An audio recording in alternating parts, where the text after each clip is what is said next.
Well, good morning. Sure good to be together to study the Word of God together. Hope you and your family were able to have a good Easter, celebrating the resurrection of our Lord. I know it's been a little while, but wasn't with you last week, and so sure wanted to express that to you. This week, we're starting into a 3-week series looking at the book of Esther.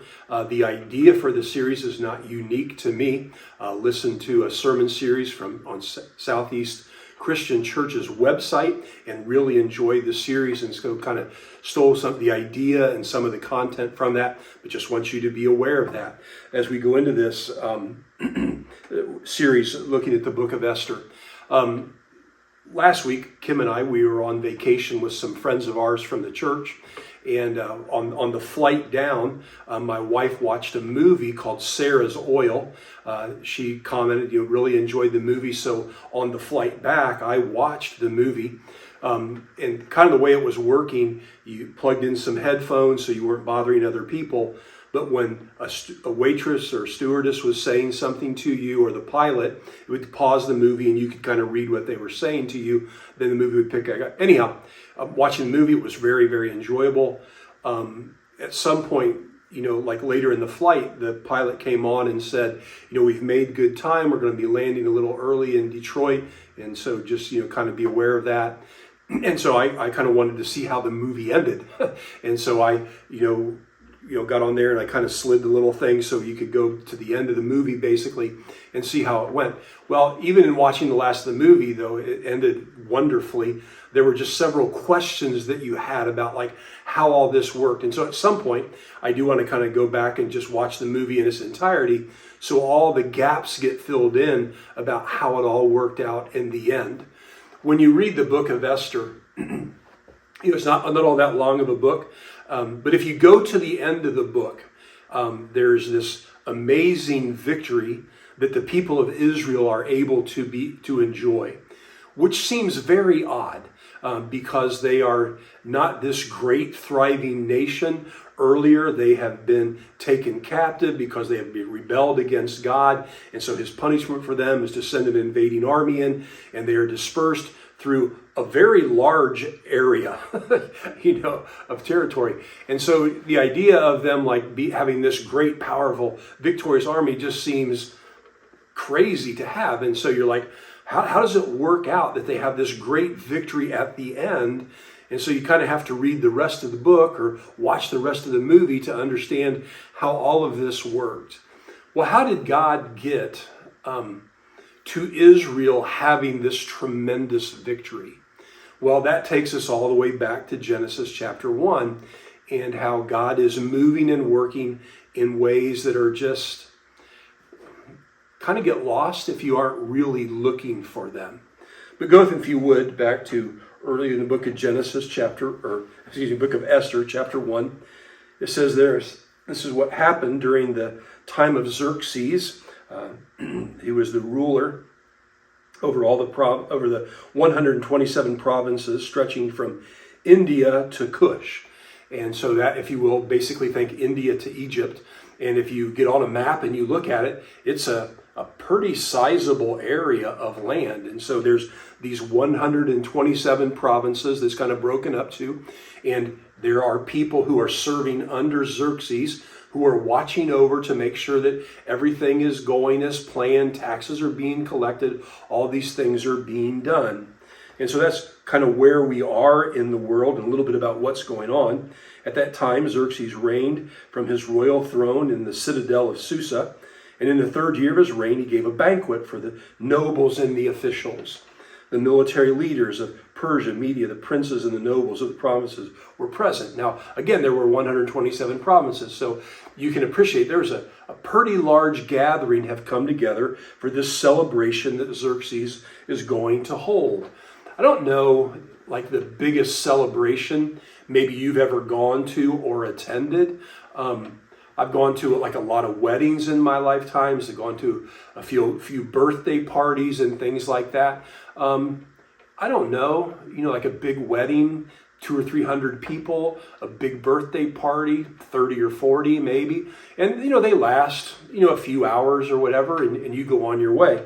It says that in verse 4, it says, for a full 180 days, he displayed the vast wealth of his kingdom and the splendor of the majesty that he had. And so you can appreciate this king has just amassed tremendous wealth, and he just wants everybody to see it. Exactly, I don't know, is he showing off, or he just wants to make people to be aware or show his military power and might? I mean, I can remember kind of like as a kid, it seemed like it was more China, like they would have this day like where there would be the parade of all these military people marching, and then all this weaponry would go past, and maybe it was meant to kind of like intimidate anybody who would try to oppose them. I mean, I don't know, maybe that's what's going on here, I'm not sure, but it went on for 180 days. And so if you get at the end of a celebration for 180 days, I think most of us would probably now's a great time to rest, but not Xerxes. It says he went over there, the king gave a banquet lasting 7 days. And so this was not really much of a celebration, I guess, in some ways, but it lasted 7 days. And there were some things that went on within it.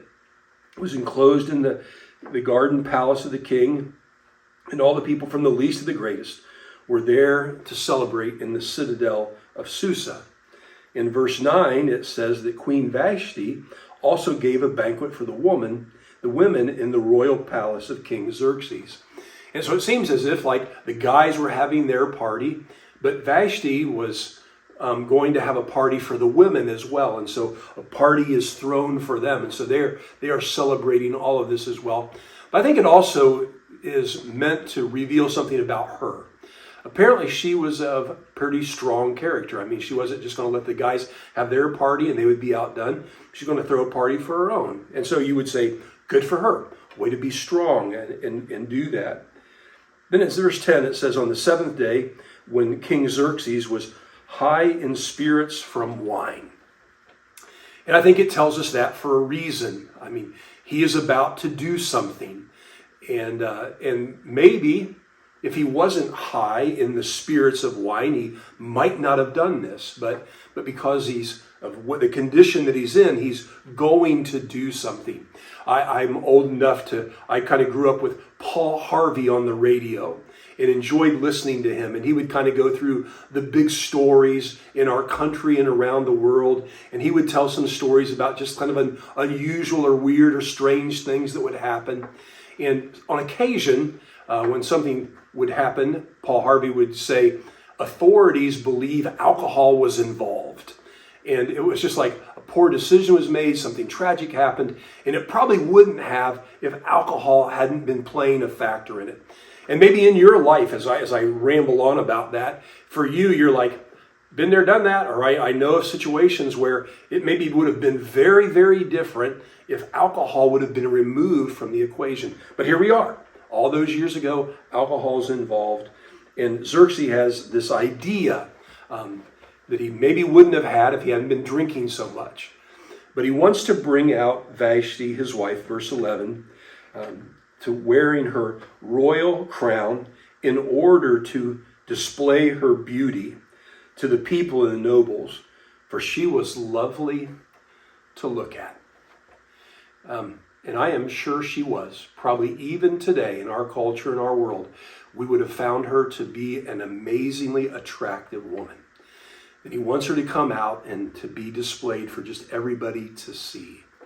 When Kyle Idleman was preaching about this at Southeast, he said, think of the 4-H kid who wants to show off his prize heifer.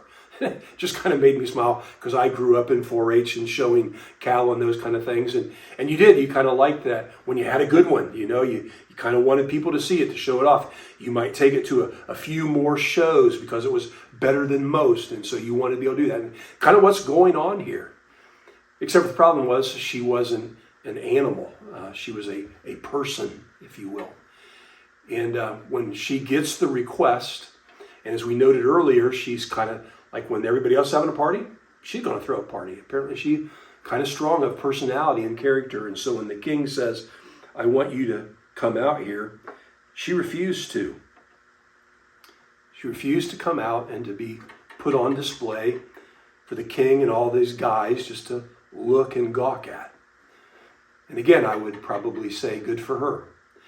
to have that strength and that character. Well, this, if you will, kind of set about a little bit of a crisis for the people, because they weren't used to the people, anybody, telling the king no. And so when this happens, apparently it even caught the king off guard. He's like, what exactly do we do? And that's recorded for us in verses 13 through 18 of chapter 1. There's just kind of like, I don't think I've ever had anybody tell me no. And so, like what does the law say? Or how do we handle this if somebody tells the king no? And so it gets discussed and bandied around, and they arrive at the idea that we can't have this. We can't have a woman saying to her husband, no. Because if word gets out that the queen has done this to the king, then it's going to start happening to us. Instead of our wives just doing exactly what we tell them to do, the way we tell them to do it, and when we tell them to do it, they might start to rebel and go against that. And so we need to put an end to this right now. We can't have word to this get out. So an edict is written up, and it is sent out to the 127 provinces that you are not allowed to do this. And it says, if you will, in one of the verses here, the last half, if you will, of verse 18, there will be no end of the disrespect and discord. And so that's what they're trying to avoid. They don't want disrespect and discord to erupt in their cultures as women kind of rebel against their husbands. And apparently, it was kind of completely lost on Xerxes that what he had asked his wife to do was disrespectful to her and brought about a season of discord. Now, let's be honest, that is an entirely different sermon of where I'm trying to go at on this, but I think it's relevant to point it out. The Bible in the New Testament tells us, husbands, love your wives, and wives to respect your husbands. And if you will, it's just a two-way street. That in our relationships, we can avoid a lot of these kind of things if we simply take the Word of God and allow ourselves to put it in practice. When we do something that is unloving, or we do something that is disrespectful, and their response is probably about what it should be to the unloving and disrespect that we have just shown them, I don't know that we should be looking at them.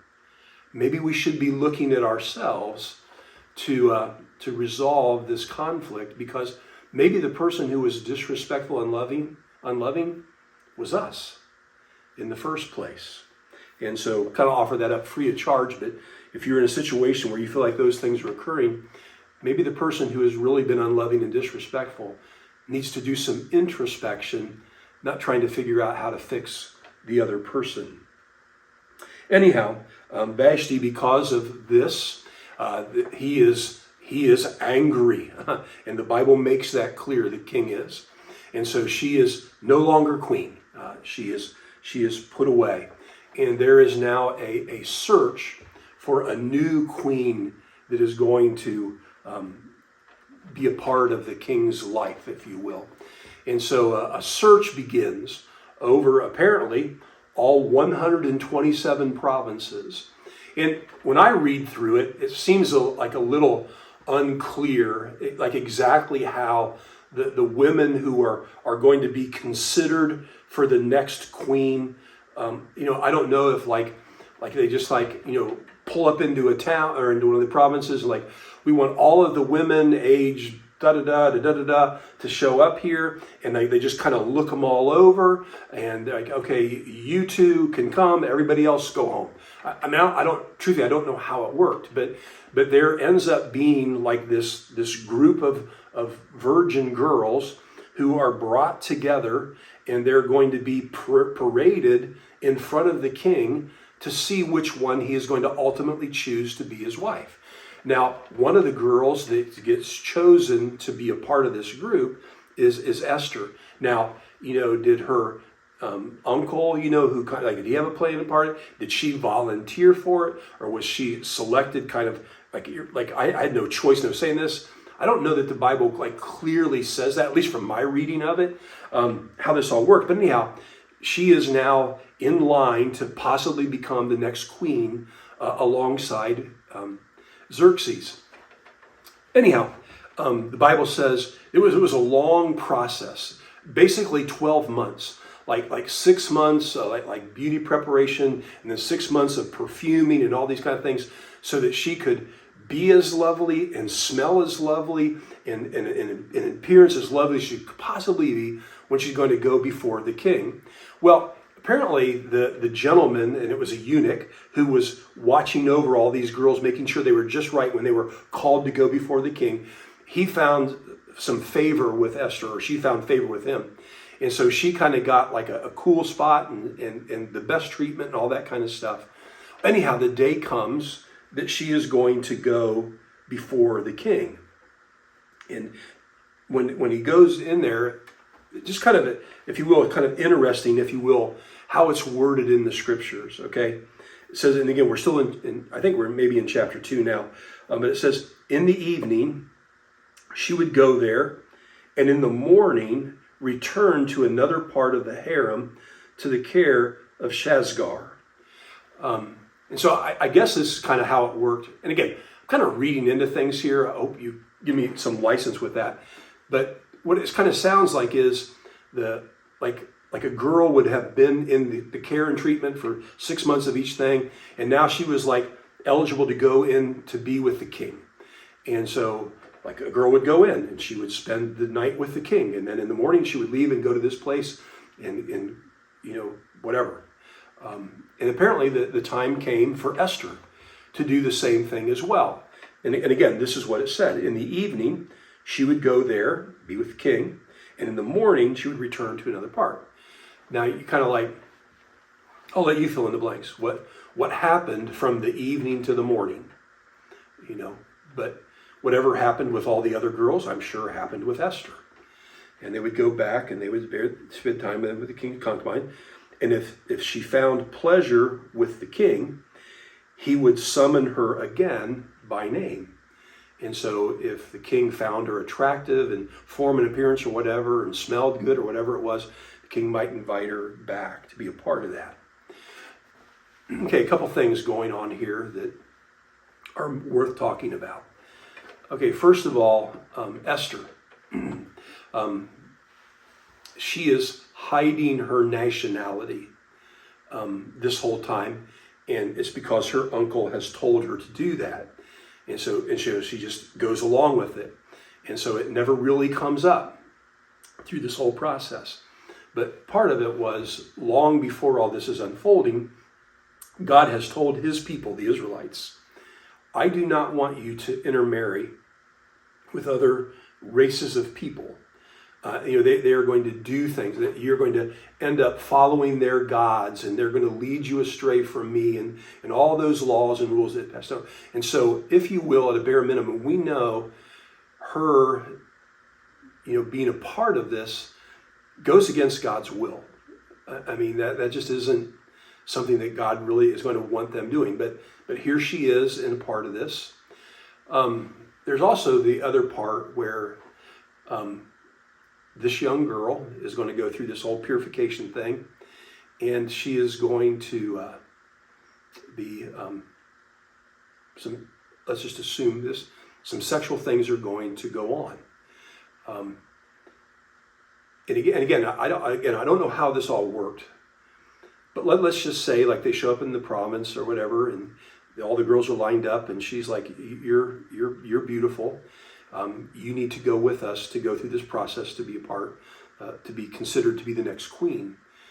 Well, did she have any chance to say, "No, I don't want to do that. That goes against my religion and my faith." Whatever. I doubt if she had that option. She was probably, if you were picked, you were going to go. You didn't have any authority, any power. I mean, they were foreigners in a strange land. No power, no credibility, no anything. And so I'm assuming like a fair amount of this stuff that happened to her was like completely outside of her control. It's just stuff that happened to her. But when I was listening to the sermons and they were talking about this, I guess the thing that I liked that Kyle really talked about and I did a beautiful job with it, was God can redeem what we have done. It may have been a poor choice for her to hide her nationality. I mean, maybe this would have happened, but she didn't. She made her choices. And even in that, God can take that and God can use it. And I think that should mean something to each and every one of us, because you invite somebody to church, and it's like, well, if I went to the church, the walls would fall down, or whatever, like if you knew how bad I was, the decisions I made back when I was in high school or whatever, college, or what I did to my wife, or what, if you knew all those things. God knows all of those things, and he can redeem them. He can take them. He can use them. Kyle also said God can redeem what has been done to you. And for some of you who listen, that can mean a lot to you too. Some things were completely outside of your control. You were little, you were young, you were whatever, and they were just big and powerful. On and on the list can go. But it doesn't change whatever you feel, whatever is very, very real in your heart and your mind and your soul and all those kind of things. And it can mean something to us to know that God says, I can redeem that. I can take that. I can use it. I can bless it. I can help to make it and become something amazing and something powerful. Here around First Church for the last couple years, we've done a thing called every seat has a story, and that's true. Our church isn't huge by any means, but even in our numbers, every person that is out there, their life has a story to it, and some of them really aren't bad, and some of them have gone through amazing things that most of us never know about. We don't talk about them. They just are part of our life history and stuff. But every seat has a story. But I think one of the things that we can learn from Esther is that when it comes to God, every story has a seat. God knows your story, every part of it. And if we come to him in faith, he can use our story to do and become something great. At the end of the book of Esther, Israel experiences a tremendous victory. That if you think about what's going on, that victory should never happen. Never. They are living in exile, scattered in a foreign land that is massive. And yet they experience this amazing victory. And it all goes back to these little things. Like the king has a party, and the king gets drunk, and he asks his wife to do something that he probably shouldn't, he shouldn't have asked his wife to do. But she rebels, and she gets deposed as queen, and all of a sudden, this little girl who is hiding some things and gets exposed to some things, and yet God can take all of that and he can turn it into an amazing victory. And so maybe there are some of you who are listening today who all of a sudden this becomes very real. You've made some choices that embarrass you. That you really believe if you walked into a church, the walls would fall down. You are just that. And God is, no, I'm bigger than that. I can redeem that. Maybe some things happen to you. And God knows them. And he can take that and redeem it. And he can use it so that you can experience this amazing victory. And the way that God is going to work and move is even better. And we're going to talk about that more next week.